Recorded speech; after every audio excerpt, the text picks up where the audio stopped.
Hello, and welcome to the Classical Guitar Heroines podcast. Join us as we celebrate the remarkable contributions of women to this timeless art form, featuring insightful interviews, captivating stories, and performances that showcase their talent and dedication. I'm your host, Bridget Gerard, classical guitarist and member of the Kitchener-Waterloo Guitar Orchestra. And I am your host, Mariette Stevenson, founder, music director, and conductor of the Kitchener-Waterloo Guitar Orchestra, and professor of guitar at Wilfrid Laurier University and the University of Waterloo. We are excited to bring you the lives and music of these classical guitar heroines, past and present, and to share with you their enduring impact on music and our world. Welcome to the Classical Guitar Heroines podcast. Our guest today is British guitarist Eleanor Kelly. Eleanor Kelly is a highly skilled and engaging performer who is not afraid to explore drama and the emotion of music, proclaimed the Hastings Independent Press, and has performed extensively at prestigious venues and festivals in the UK and Europe, including Palacio del Portalet in Spain, King's Palace, London in the UK, Finding a Voice Festival in Ireland, where she was artist in residence and hailed impressive by the Irish Times. In 2021, she was selected as an International Guitar Foundation Young Artist and made her London debut, premiering works commissioned by the International Guitar Foundation composed for her. In 2020, she performed at the Uppsala Internationella Gitarre Festival in Sweden after being awarded a Eurostrings scholarship. A passionate advocate for women in music, Eleanor specializes in lesser-known repertoire by both historical and contemporary young women composers. She gave the Irish premiere of Claudia Montero's Latin Grammy Award-winning guitar concerto Luces y Sombras with the Contempo String Quartet in 2023 and the British premiere of Musica Argentina Ensemble in 2019. Eleanor has also premiered a number of new solo works by women as an illuminate women's music artist upon commission by the IGF's La Leona scheme and as faculty artist at the Classical Minds Guitar Festival.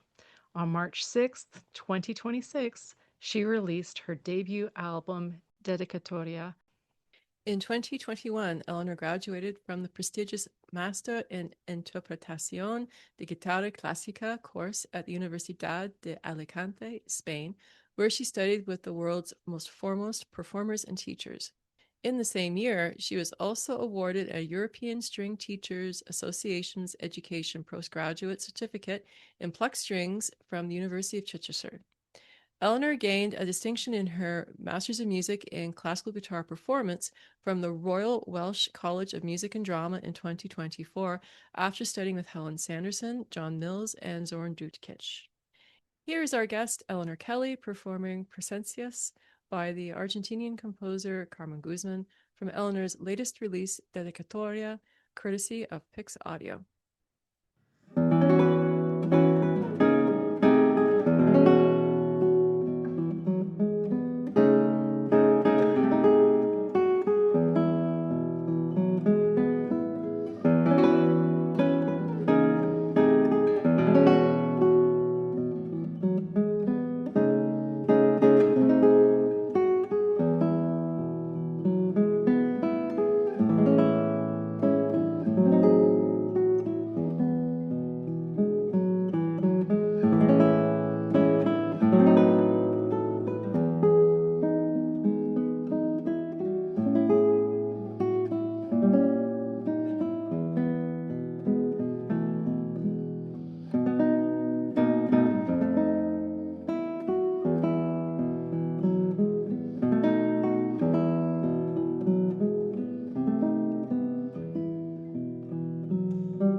That was our guest, Eleanor Kelly, performing Presencias by Carmen Guzmán from Eleanor's latest release, Dedicatoria, courtesy of Pixaudio.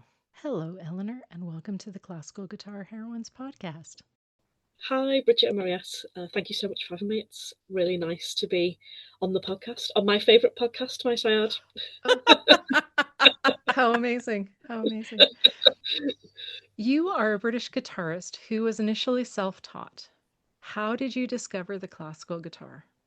Well, I suppose I came to the classical guitar possibly a little bit later on because I started with electric guitar when I was maybe about 10.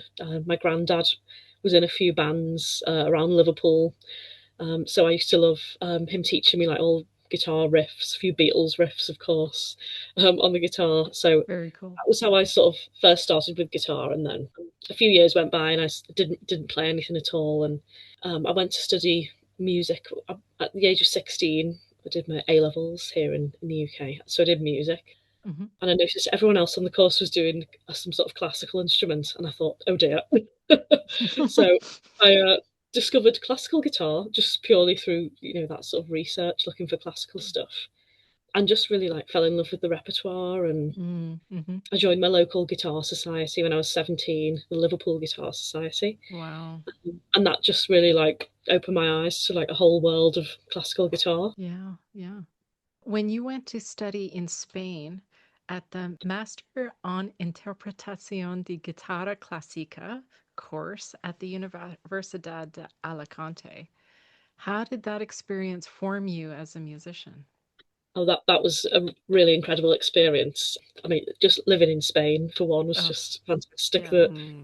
The culture there is just incredible, and it's so well, obviously because I was studying guitar, that everything sort of revolved around the guitar, but it felt like the culture there really revolved around the guitar as well. And Mm-hmm. there was a really great guitar series that was on while we were studying there, and obviously you see people playing guitar everywhere or in the street and everything. Sure. And just being surrounded by other people. We all lived together, all the people on the guitar course. There was 14 students from all over the world. So that was just really inspiring to be surrounded by people who, love doing the same thing as you. And also to see how differently people play and the way they learn the repertoire that they play. It was a real Mm-hmm. sort of like cross pollination of all different techniques and repertoire. So that was something that was really, really interesting. It was a real shared experience, made some really great friends for life on that course. Mm. Um, Wonderful. I think that one of the key moments that I always remember and talk about when I was there was, I think we must have been about 2 weeks into the course, and everyone was practicing like mad in their rooms. You could hear it, all night. People were practicing all day, and we had a tutorial from one of the tutors there, and he sort of went around the room and said, "So how long, is everyone practicing a day?" We were all a bit like, oh, I don't know how much to say. It'll always feel like it's not enough. So people are saying like, 4 hours or 6 hours. And he was like, no. He's like, you need to be outside on the beach, like enjoying life, eating, Oh, that's great.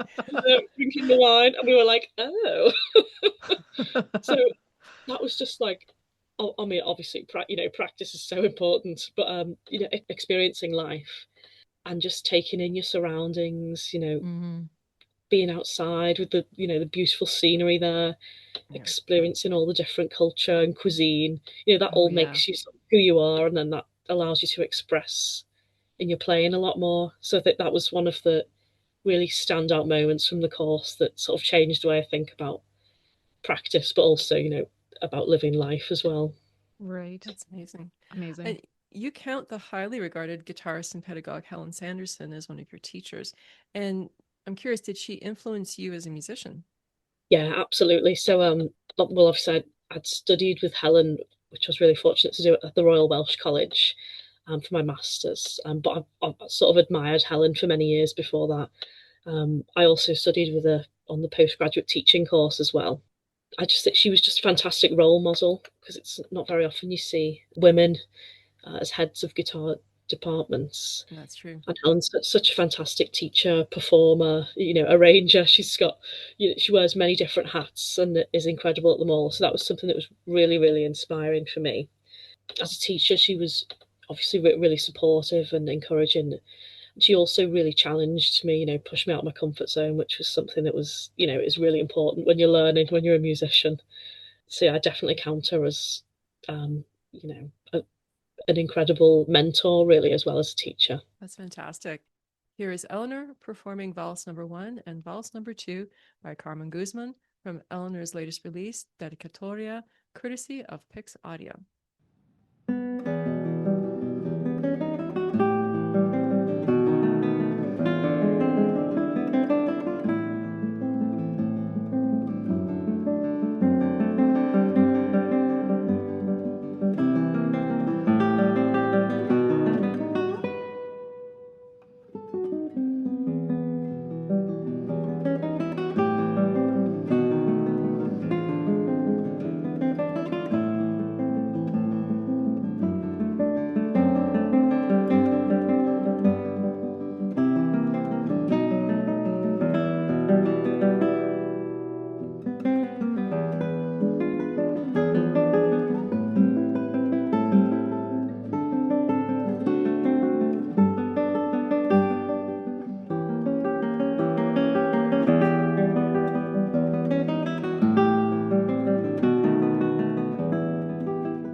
That was Valse Number 1 and Valse Number 2 by Carmen Guzmán, performed by today's guest, Eleanor Kelly, from her recording Dedicatoria, courtesy of Pixaudio.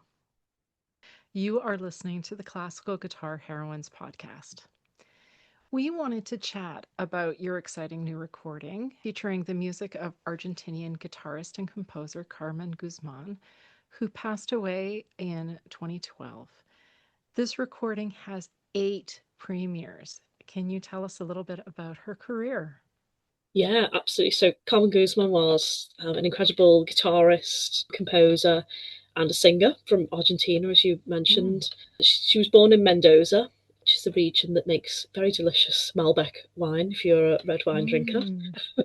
Um, but she also, she spent most of her career in Buenos Aires, which was a cultural hotspot, where she was able to meet and collaborate with so many different musicians, poets, and artists. She was a bit of a child prodigy, so she played guitar from quite a young age, and she was performing concerts from a young age as well, and playing on the radio, entering competitions on the radio. And she really had a lifetime of a career because she was still recording and performing right up until a few years before she died, actually. So she was quite an amazing person, really. What drew you to Carmen's music? Well, I just really love Latin American music. Well, who doesn't, I suppose? Yeah. But I played some of her music for a while, and I discovered that first of all through Heike Matteson. She made some recordings of her pieces. So I bought a collection of her music because I just thought it was really lovely. And I found some more of her music some stuff that hadn't been recorded before. So I'd had that stuff for quite a few years. I just loved how, it was really accessible music to listen to and also to play. I was using her music for my students to teach as well. Oh, really? Wow. And it was just, I just really loved the music. It was really emotive. It really spoke to me. And I think it has a real lyrical element to it. And I think that really comes from, her being a singer and a songwriter as well. It's just so expressive. Guzman won first prize in the Certamen Cartel de la Canción in 1985 at the age of 60. And then at the age of 68 in 1993, won the Homenaje Quipanqui for her Milonga Guitarra Desolada. At a point in life where women are told not to hold space and to essentially disappear from public, it's remarkable that she continued to enter competitions, let alone was a successful prize winner later in her career. Can you speak to her strength of character and determination throughout her lifetime? Yeah, I think it was quite apparent from a young age that she was really incredibly passionate about music. And obviously that's something that just it doesn't go away, does it? It sticks with you through your whole life. A really determined musician. I think that showed from quite an early age. She was learning the guitar from a very young age, performing as well. And she was clearly really passionate about music. And this is something that continued through her career, something that doesn't go away no matter how old you get.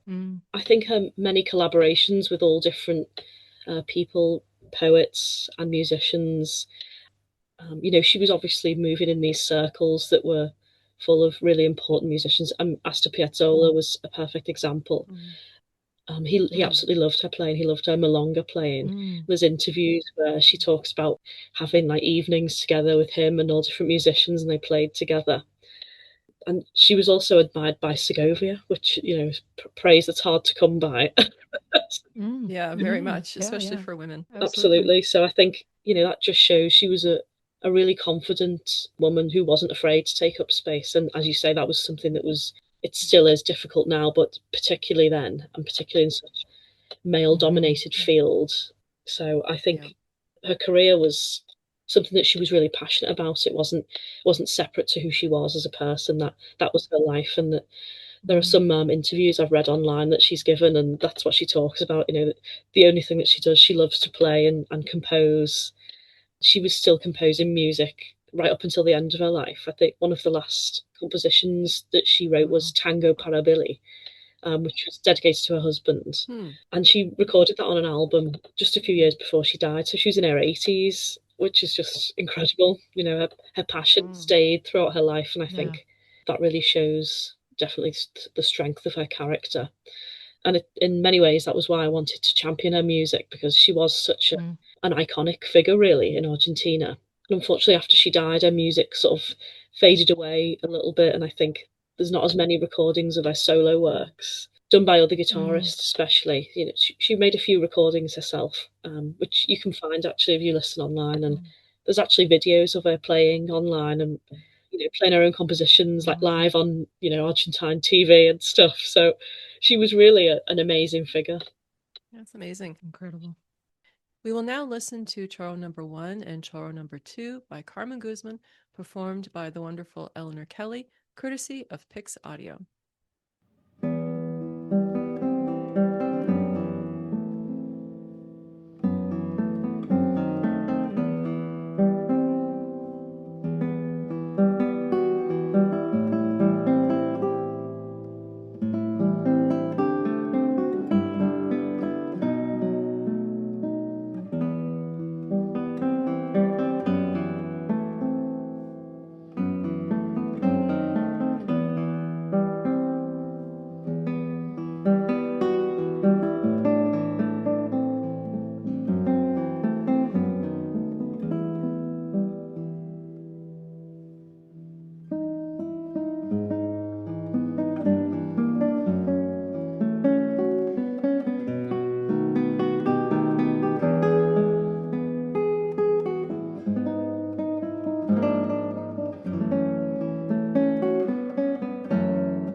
We just listened to Eleanor Kelly playing Choro Number 1 and Choro Number 2 by Carmen Guzmán from Eleanor's CD Dedicatoria, courtesy of Pixaudio.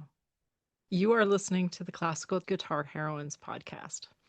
As we mentioned earlier, the CD has 8 world premieres. Is there more music by Carmen Guzmán that is still to be recorded?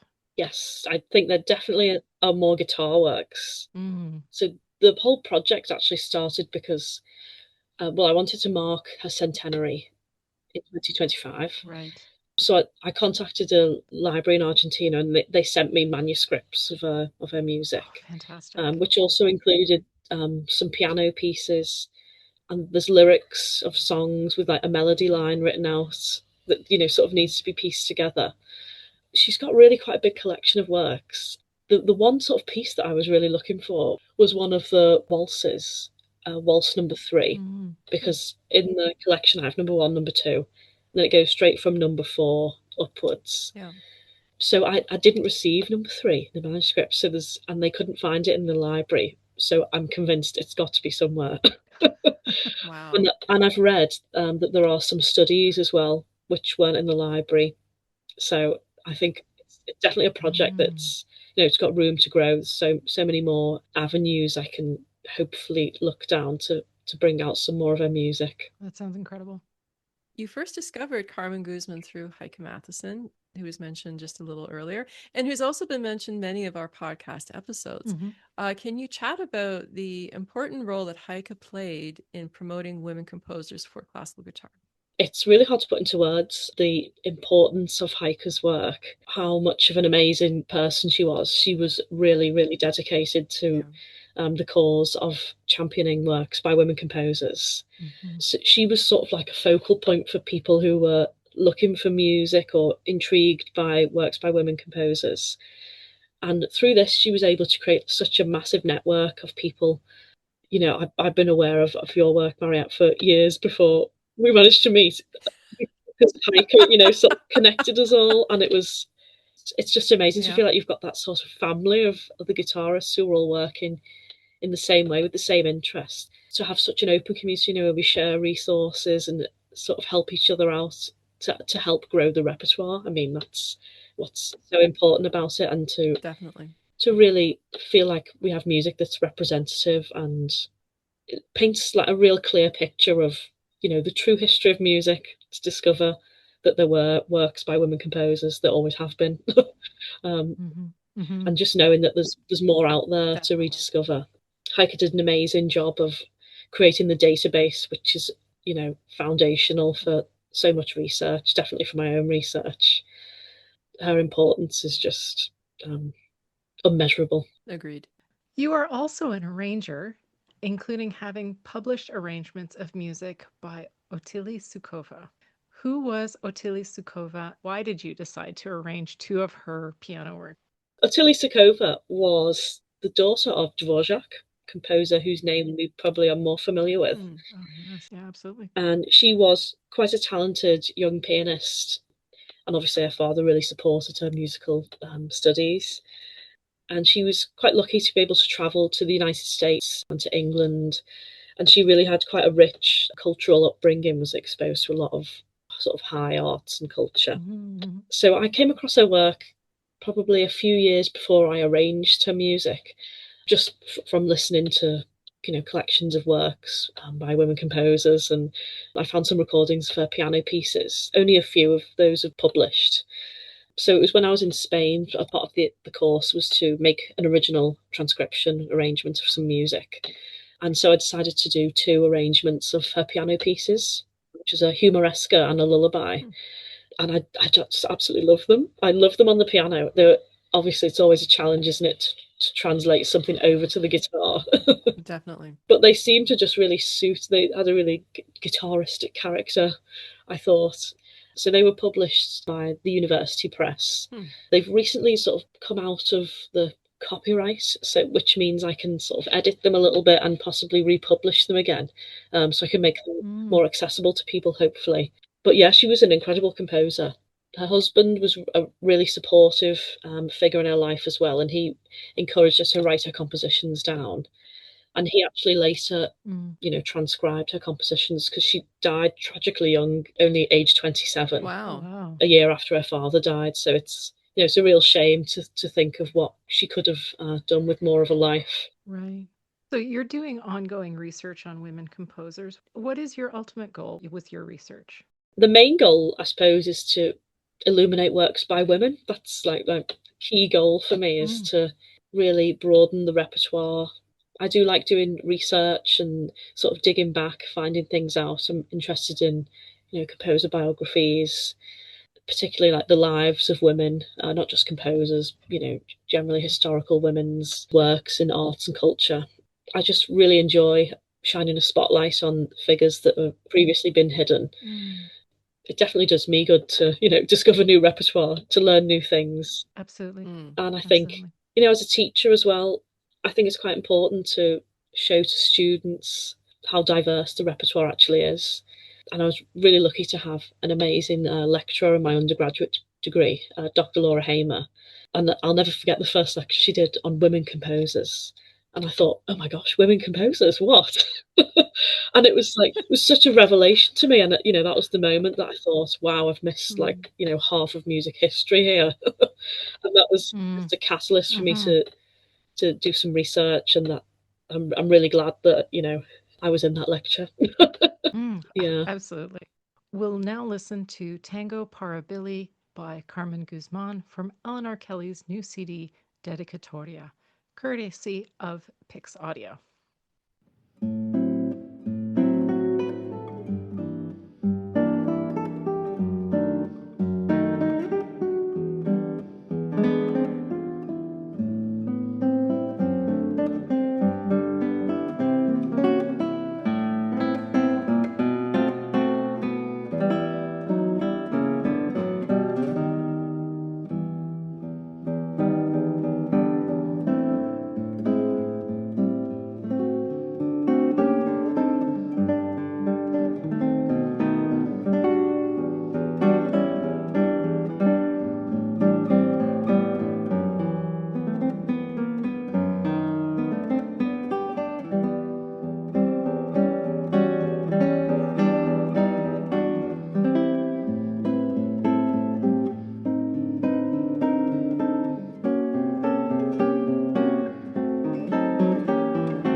That was our guest, Eleanor Kelly, performing Tango Power Billy by Carmen Guzmán from Eleanor's latest CD, courtesy of Pixaudio. You are listening to the Classical Guitar Heroines podcast. Now, Eleanor, do you have many composers that you have recently discovered that you are starting to explore or research? Yeah, so I feel like the list is always endless, isn't it? And there's like an ever-growing pile of music to learn and to discover. But yeah, I'm actually going to be starting my doctoral research in October. Congratulations. Thank you. Which is going to be, good. of course, focused on women composers for guitar. So the period that I'm going to be focusing on particularly is going to be the 20th century repertoire. And it'll be music for guitar that was written by composers that weren't guitarists themselves. So a lot of these pieces have, sort of fallen out of the repertoire, or in some cases haven't even been published. I've got sort of a very, very long list and a bit of a short list of composers as well. So some well-known names like the French composer Germaine Taillefer, whose only piece for guitar, which is called Guitar, is a really, really beautiful work. It's being performed a bit more at the moment, actually, which is really, really great. But then I've got some sort of hidden gems in there as well. So there's a Spanish composer called Elena Romero, who was really well known for her piano music, but also has some manuscript guitar music as well, which I'm really excited to sort of decipher and perform. Another composer is Eunice Katunda, Brazilian composer, who had a really interesting career, the very sort of distinct musical periods. And luckily for me, she has a guitar composition in each period, so it really shows her compositional journey in the 20th century. Nice. There's a lot to discover, and I'm just really excited to do it. Yeah. That's amazing. And for listeners wanting to discover your recordings and arrangements, where can they find them? They can find everything via my own website, which is eleanorguitar.com. Nice, easy one to remember. And you can stream Dedicatoria, obviously, on all good platforms. And if you'd like to buy a copy, you can do that on my website as well. Eleanor, do you have any final thoughts on women and guitar? I want to be positive about it. Negative or down when you see stats about the number of works by women performed can be generally quite low. Yeah. I think that the main message is there's hope, because there's so many amazing contemporary composers, but there's also so much research going on for historical composers as well. I know, Mariette, you've made some arrangements of historical composers for guitar, which is fantastic. So it just shows that there's real depth to music by women composers in guitar. And also that there's a fantastic network as well of guitarists who are doing the research, supporting each other. Yeah. I think it's a great time to be playing, researching music by women. Well, it's always a great time, of course, but now is definitely a great time. And I think, there's no excuse when there's so many good resources out there, and it's great to see the repertoire expanding in so many different ways. Thank you so much. Thank you so much, Eleanor. We will now listen to the title track from Eleanor Kelly's new CD, Dedicatoria by Carmen Guzmán, courtesy of Pixaudio.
That was the lovely Eleanor Kelly performing Dedicatoria by Carmen Guzmán from Eleanor's latest CD, courtesy of Pixaudio.